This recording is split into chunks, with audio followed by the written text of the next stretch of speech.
My name is Errol Rivera. I work at the Edinburgh Napier University on the Creative Writing MA as a teaching intern and research assistant. The modules that I help support learning in are innovation and authorship.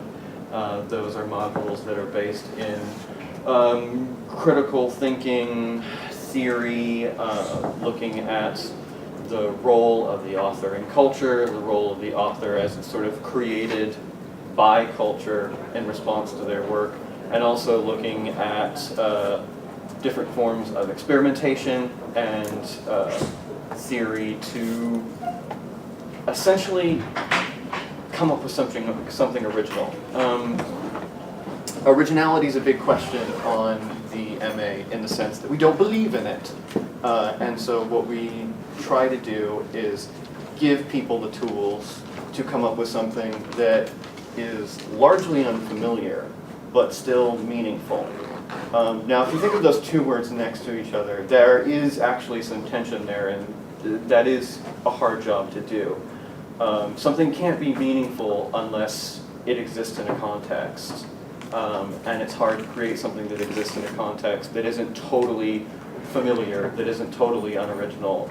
And so the way we do this is to apply a kind of rigor to it, and the rigor that we use is often theoretically based, or it's experimentally based, a kind of experimental methodology for coming up with different ideas. I should probably start out by saying I've never done this workshop or this lecture before. I have invented it specifically for this event. Thank you, Sandy, by the way, for inviting me. So, if you guys have any questions about anything, if you feel like there's any gap in knowledge or anything I'm not covering, or like, wait, what did you mean by that? Please raise your hand, please ask me, because chances are if you have the question, somebody else has the question. Let's see. So, before I get started on the agenda, I'm going to tell you that today is going to proceed on two basic proposals,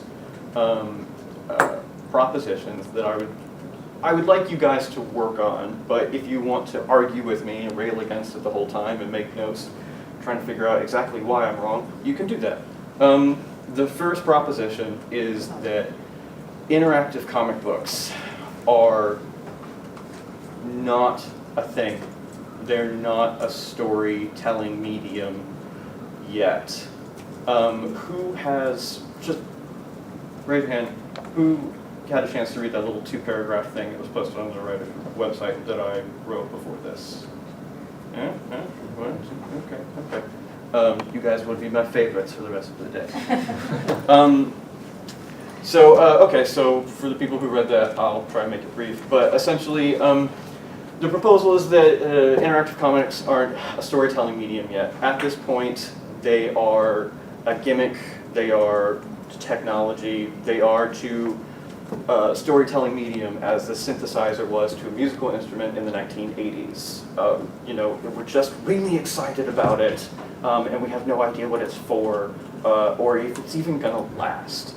The second, before that I should say, that we're actually going to spend today trying to figure out exactly what it's going to take to make them in interactive medium. I have no idea. I have some small semblance of ideas. I have a litany of conversations with other comic book creators about why they're not storytelling medium, how they could be. There's mostly ideas floating around. I'm interested in the ideas that are going to come from you guys today. I'm hoping that we can kind of turn this into a bit of a think tank. So actually, I'm going to keep the jabber to a minimum, give you guys some basic knowledge every once in a while, some activities, and I'm going to let you guys go nuts, come up with your own ideas. Hopefully by the end of the day, you all will be the experts on interactive comics in this room and in the world. The second proposal that we're going to work on today, and this was a question that actually asked Jerome when you did your presentation, which is what is the difference between creativity and decision making? What I'm proposing to you guys is that there is none, that decision making is a creative process and that creativity is a decision making process. This is something that we, in one form or another, stress very heavily on the MA whenever we're telling stories, whenever we're providing students with the means to generate their own stories. Your story is not a thing that you just put out there because you like it, because you want it, because you think it's cool. It is the result of quite a lot of thinking and quite a lot of decision making that's done against a spine of logic and purpose that you create, that you set up. And we'll get to some of that in a little bit as well. So, now that we've got the two basic propositions, really quickly just the agenda. I'm just going to start out by giving you guys some basic knowledge in storytelling, and that's mostly in pre-writing. We're going to do some pre-writing exercise. You guys are going to make some decisions about what kind of writers and creators you are going to be. Then I'm going to give you some basic knowledge in some of the theory and techniques for making comics. A lot of which actually Roger covered earlier today, which is going to save us some time. So I might just end up quizzing you guys for a little bit before we get started to see if you can remember the stuff that he said, because it was very helpful. After that, you guys will hopefully be able to put yourselves in the minds of a comic book creator to some extent, and have some knowledge of the life cycle of making a comic, or at least part of the life cycle of making a comic. Because once you're in the mind of a comic book creator, we are then going to encounter interactive comic books and start looking at them critically from not just an audience, not just people who are very concerned with artificial intelligence, but as people who have a dog in the fight of comic book creation and what comics are. After which, it's going to get a little free, it's going to get a little crazy. You can pretty much do whatever you want. I would encourage you to either A, try and complete your comic, come up with some sort of finished product that has a beginning, middle, and end, art and all that stuff. The other option is if you actually feel fairly okay with your comic that you've come up with, start thinking about how you could turn it into an interactive comic. What you could do, what could be enhanced about it in an interactive form. And that involves asking yourself questions about how it can be enhanced technically, conceptually, what technology is out there that will allow you to do that. That means you can go online and start looking at interactive comic book creators, because there are some, and I'll help you guys out with that as well. And seeing if it's even feasible. If it's not, that's fine, but understanding why is the important part. And there will be a bit more guidance on that once we get to it. So, that being said, we can go ahead and get started. So, essentially, when we pull all this together, everything that we're going to be doing, everything that we're going to be talking about, it's all experimental, it's all provisional, it's all question-based. There is going to be, hopefully, quite a lot of discussion. And let us jump right into what we're doing. Sorry, like I said, this is the first time I've done this, so if I get up here and I'm really excited, and then I finish my sentence, and I run over there really fast, you'll know why. So essentially what we're going to be doing is we're going to be trying to define a medium.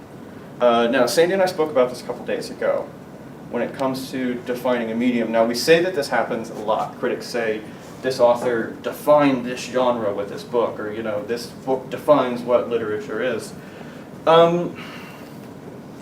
Very often, most of the time, if there's a work that we can point to and that says, and we can say it's definitive of X, it's not because that's what they were trying to do. Most of the time, the creator wasn't trying to define the medium unless they're a complete egomaniac, which there are a few.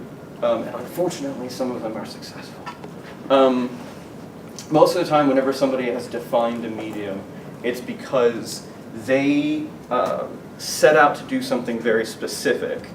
And with that thing in mind, treated that medium, treated that genre like a toolbox, like a language, using everything they possibly knew about it, learning everything that could possibly learn about it in order to achieve their ambition. They treated it as a method for constructing an architectured offering of ideas. We have a very simple word for this on the MA, and it's called purpose.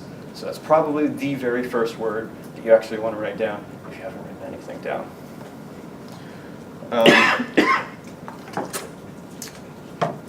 Purpose is the touchstone of our MA. Like I said, we're not into teaching people how to tell stories for the sake of it. We're into encouraging people to contribute and change the cultural landscape by creating something that matters, a reason for your work to exist that is not self-serving. Purpose is the first real decision you make in any storytelling endeavor. It should be the first real decision you make, and in fact, it should govern every decision you make afterwards. For example, okay, so I'll go off book for a minute. In the novel I'm working on, my purpose went through that like 100 iterations until I finally found one that I really, really like, and in fact, it's good to get it as elegant as possible, as simple as possible, probably try and do it in less than 100 words. But that's if you're doing a novel. If you're doing a small comic book in a workshop, who knows, you can probably keep it very short.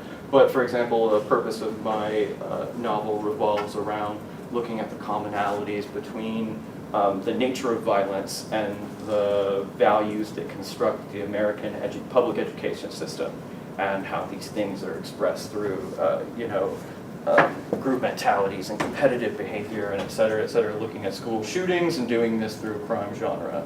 What my purpose did is it covered essentially why I want this book to exist, who is it for, which is who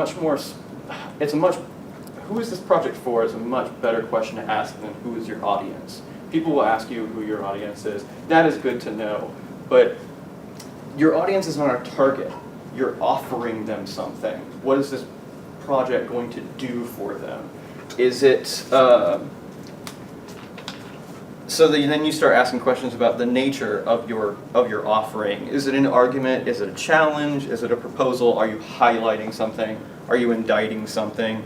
Are you trying to subvert something or examine something?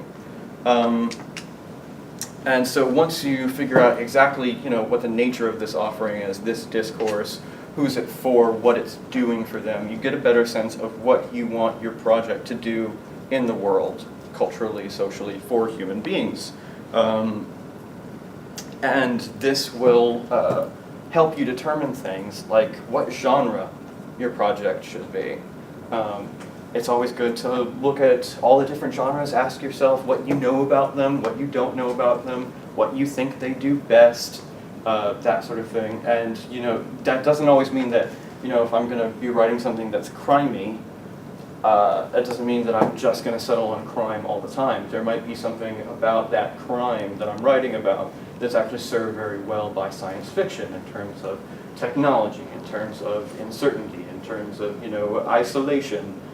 That sort of thing. Science fiction does very well for those ideas. The big thing about purpose is the idea of making a decision about what conversation you're contributing to and where you're trying to take that conversation with your work. This is all before you've written a single word. It very well can be. I mean, you can come up with an idea like, I think this aardvark should go into space and murder everybody and marry 30 women. You can come up with that idea first, but if you can't come up with a purpose for it, or a purpose that's lying within it, it might go in a drawer somewhere, or who knows.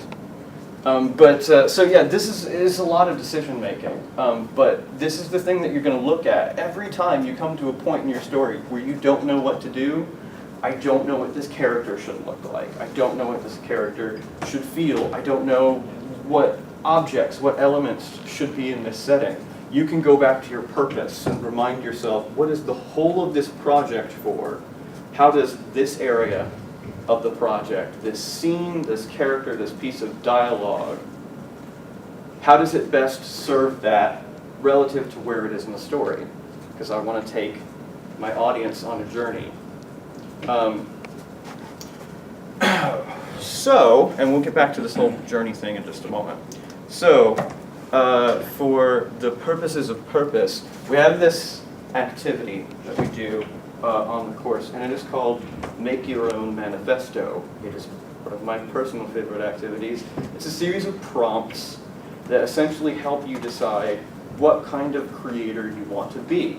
It's taking all those questions of purpose that you put onto your individual product and putting them onto yourself and your entire career, which sounds kind of scary sometimes. It sounds very limiting, but once you realize what matters to you as a creator, and what you're for and who you're for, you start getting a better idea of the kinds of stories that you want to tell, the areas that you want to work in, and this actually helps you narrow down what it is exactly that you want to do. You know, it's a way of generating ideas just by reminding yourself of your own purpose. What's the newest thing that I can do to support that? What's the next offering in this conversation that I'm contributing to? So what I'm going to do actually is projector. So these are the questions that we ask. You'll notice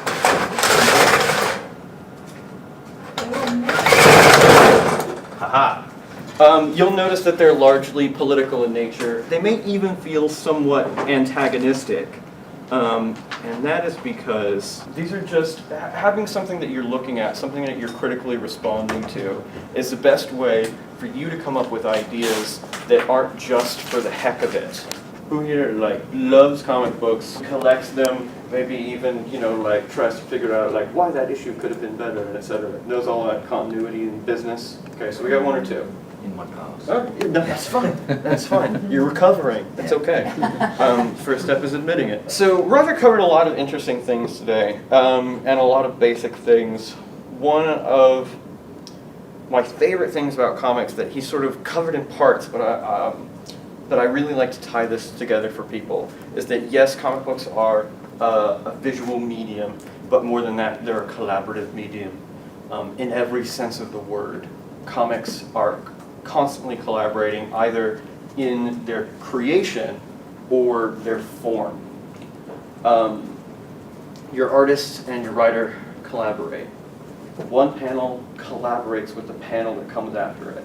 The text in your panel collaborates with the visuals in your panel. It's a constant collaborative medium that's always responding to the thing that came before it, to the thing that's, you know, within it all the time. With creation, this is a big deal. I'm a big fan of collaboration in all mediums, and that is because I truly believe that your idea is never going to be as powerful, as big, as applicable to the real world as it could be if you're doing it just by yourself. I genuinely believe nobody ever does anything great alone, because the point is to keep your concept, your story, your comic book from being self-serving, which means you want to be surprised. Essentially what that boils down to is you want to be surprised. You want to think of a place that your book could go that you couldn't think of on your own. Collaboration, collaboration, collaboration. And you would be collaborating today. There's a quote that my colleague David Bishop uses from Understanding Comics, and I thought it was perfect, so I'm going to steal it from my lecture. His lecture is available on the writer's website, by the way. Deliberate sequence. Those are the two most important words. Deliberate sequence. This is how you construct a comic. In my mind, in every dimension of the comic book. Visuals, text, deliberate sequence. Comics, genres. So, thank goodness for Roger saying the big fat, annoying thing that always needs to be said in every comics lecture. Comics are not a genre, they are a medium. And in fact, we're going to be experimenting with working in different genres with a game that I really, really love that you guys might love too, or it might annoy the crap out of you. I've modified it specifically for what we're doing today. It is called Genre, Location, Occupation. So if we could split into 3 groups. Okay, so this group over here, you guys are genre. All you need to do is just come up with a list of as many different genres as you can possibly think of. That's all you have to do. Right. And when I say go, you're going to go. You guys are going to be location. That's just scene settings. Any genre that guys can think of, just any location where a story can take place. You just come up with a list of them. When you're done, you tear them all up so they're on little slips of paper and throw them in a hat. As many as you can come up with. Occupation. So this is, just what a character does. Spaceman, cowboy, space cowboy, Lothario. And this is on paper. On paper, yeah. We have steampunk. Somebody else? No, you get one from each cup. Oh, we all do? Yeah. Oh, That's irony. right, okay. That's all right, let's do it right. I'll show you how it's done. Okay. The future. And genius. Well, this suits me down. Tragedy. That's neat. What you're going to do is you're going to write a whole list of ideas, just one-word ideas, for the category that you have. Elaborate locations background. You're still right. Your time's up, people.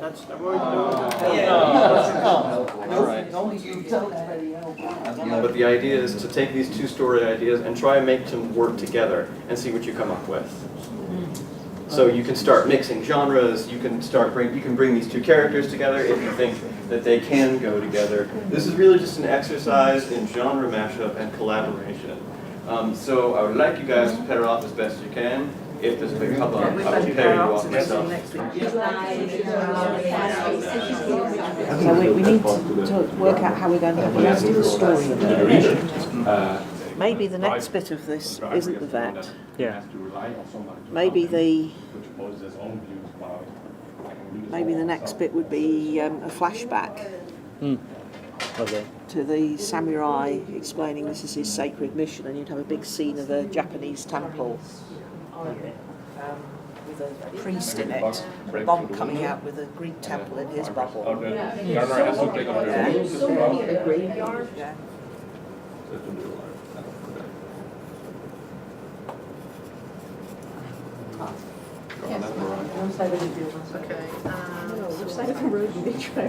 Usually you're right, I hope, but it doesn't matter because everybody is. It's the apocalypse.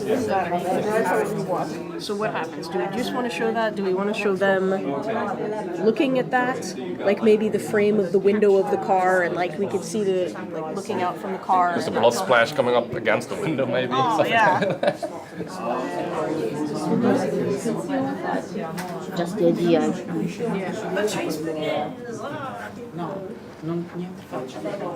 If you're having trouble really giving a sense of space in your comics, giving the reader a sense of what they're looking at and where they're looking from, like characters and their identifiable silhouettes, simple identifiable objects in the environment is actually a really good way of letting the reader physically position themselves and the panel. So just a little thing that I didn't mention I thought might be helpful. So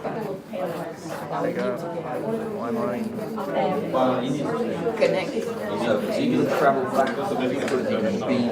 When you say why not so we see just our face. Ciao. Time paradox alert.